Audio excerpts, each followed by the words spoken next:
साथियों, एक common query आई है कि लोक सेवक जो है कैसे ट्रैप होते हैं पीसीएट में। क्लियर है बात ये। तो क्या होता है लीगल फ्रेमवर्क और कैसे जो है प्रोसीड करना होता है। देखो, ट्रैप बेसिकली एक सरकारी प्रक्रिया है। It is not the private act. तो ट्रैप कौन करेगा? ऐसी एजेंसियां जो ऑथराइज है by the government, mean CBI या विजिलेंस या एसीबी। क्लियर हो गया अपने को? तो ये पॉइंट जो है आप नोट डाउन कर लो। तो जो प्राइवेट ट्रैप है ये अलाउड नहीं है। केवल सरकारी एजेंसियां जो है ट्रैप कर पाएंगी, और जो व्यक्ति ट्रैप करेगा वो होता है आईओ। और ऐसा IO as per section 17 of PC act होना चाहिए ऑथराइज। अब दूसरा है लीगल पर्सपेक्टिव, क्या क्या देखा जाएगा। सबसे पहली बात है demand. Demand must be clear, it must be specific, और कोई भी डाउट जो है डिमांड में नहीं होना चाहिए। डिमांड जो है बेसिस है इस तरह के ऑफेंसेस का। अगर डिमांड साबित नहीं तो अल्टीमेटली केस क्या हो जाएगा? फेलियर। जहां तक मामले हैं धारा 7 सब क्लॉज बी पीसीएड के, तो वहां पर एक्सेप्टेंस भी जो है रिक्वायर्ड है। पर एक्सेप्टेंस कैसा होना चाहिए? वॉलंटरली। अगर एक्सेप्टेंस जो है वॉलंटरी नहीं है तो वहां बेनिफिट ले सकते हैं।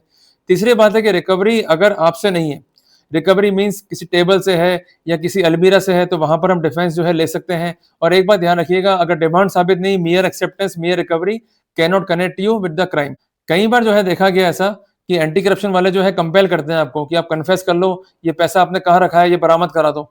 अब आप लोग क्या करते हो? गलती करते हुए जो उनके पेपर्स हैं उस पर जो है साइन करना शुरू करते हो। ये गलतियां मत करो। अगर आपने साइन कर दी है और उसके कॉन्सिक्वेंस में कोई फैक्ट जो है रिकवर हो गया, तो ऐसे सिनेरियो में वो फैक्ट जो है बाइंडिंग हो जाएगा। धारा 23 सब क्लॉज 3 बीएसए में। इसलिए हमें कहीं भी साइन नहीं करने हैं। आपको एक ही बात कहनी है कि मुझे मेरा एडवोकेट चाहिए, बगैर एडवोकेट के मैं साइन नहीं करूंगा। और एक बात ध्यान रखना कि कोई भी कागज पर आप बिना विधिक राय के साइन करने के लिए बाउंड नहीं हो। हर पॉइंट पर आप वकील साहब से राय ले सकते हो।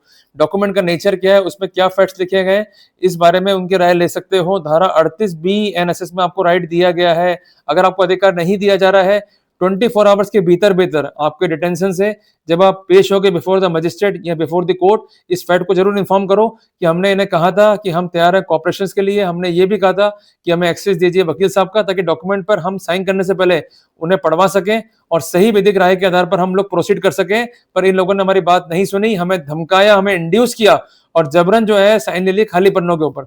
इससे आपको ही मिलेगी मजबूती। इसलिए बार बार मैं कह रहा हूं, कानून को पढ़ो। जितना कानून पढ़ोगे उतना अंदर से जो है भय निकल जाएगा। अब एक बात ध्यान रखना कि जो परिवादी है ये पहुंचता है एसीबी के पास में या सीबीआई के पास में या विजिलेंस के पास में, तो ये रिटर्न रिपोर्ट जो है फाइल करता है। सबसे हैरानी की बात है कि जितने परिवादी हैं, चाहे पढ़े लिखे हैं चाहे अनपढ़ है, उनको ये मालूम है कि अधिकारी का नाम क्या है, अधिकारी जो है बैठता कहां पर है। और सबका एक ही तरह का होता है मोडस कि ये पैसे मांग रहे हैं, इस काम के मांग रहे हैं, हमारी जो है इनसे दुश्मनी नहीं है और ना ही हमारा पैसों का लेन देन है, इनके विरुद्ध जो है कानूनी कार्रवाई की जाए। और सबसे मजे की बात तो ये है कि एंटी करप्शन हो, चाहे सीबीआई हो, चाहे विजिलेंस हो, जो ये बेस फैक्ट है उस तक को वेरीफाई नहीं करते। दुश्मनी का फैक्ट है, वेरीफाई नहीं करा। काम पेंडिंग है या नहीं है, वेरीफाई नहीं करा।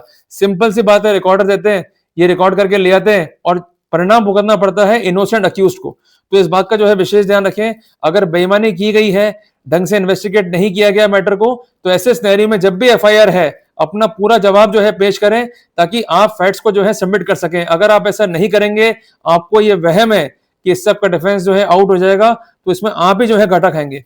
देखिए, दो अलग अलग बातें हैं, डिफेंस और दूसरा है फैक्चुअल पोजीशन। जो हम सबमिट कर रहे हैं वो ऐसे फैक्ट हैं जो है अनकॉन्ट्रोवर्टेड। डिफेंस थ्योरी क्या होती है या डिफेंस स्टोरी क्या होती है कि आपने एक स्टोरी ली, उसको आप प्रूव कर रहे हैं विद द हेल्प ऑफ कॉरोबोरेशन। तो भले ही आप डिफेंस थ्योरी पुटअप नहीं करें, पर मोटे मोटे बात है कि जो भी फैक्ट रॉन्ग है, जो फैक्ट गलत है, उनका खंडन जरूर करें। अगर आप ऐसा नहीं करेंगे तो आपको जो है नुकसान जो है फेस करना पड़ेगा। मोटी मोटी बात है कि जो गवाह बने हैं रिकॉर्ड पे आकर के, जिनको ये कहते हैं शैडो विटनेस या कहते हैं इंडिपेंडेंट विटनेस, ये गवाह कौन है, इनका क्या स्पेसिफिकेशंस है, इस पर भी जो है काम करना होगा। मैंने कई बार देखा है कि कुछ ऐसे गवाह होते हैं जो कि इनके हैं पॉकेट विटनेस, या कई बार गवाह ऐसे होते हैं कि इन्होंने डिमांड को, एक्सेप्टेंस को, रिकवरी को देखा तक नहीं। अगर ये गवाह इंटरेस्टेड है, इंडिपेंडेंट नहीं है, या इन्होंने कुछ भी ना देखा ना सुना, तो वहां पर हम जो है फायदा ले सकते हैं। एक बात ध्यान रखिएगा कि बर्डन जो है प्रोसिक्यूशन पे है। प्रोसिक्यूशन को जो है साबित करने हैं फाउंडेशन फैक्ट्स। अगर प्रोसिक्यूशन साबित नहीं कर पाता है फाउंडेशन फैक्ट्स, वहां बेनिफिट जो है ले पाएंगे। तो क्या इनको अलाउड नहीं है टू क्रिएट अ डिमांड? अगर डिमांड वॉलंटरी नहीं है, डिमांड को ये क्रिएट कर रहे हैं, तो ऐसे सिनेरियो में हमें फायदा जो है मिल सकता है।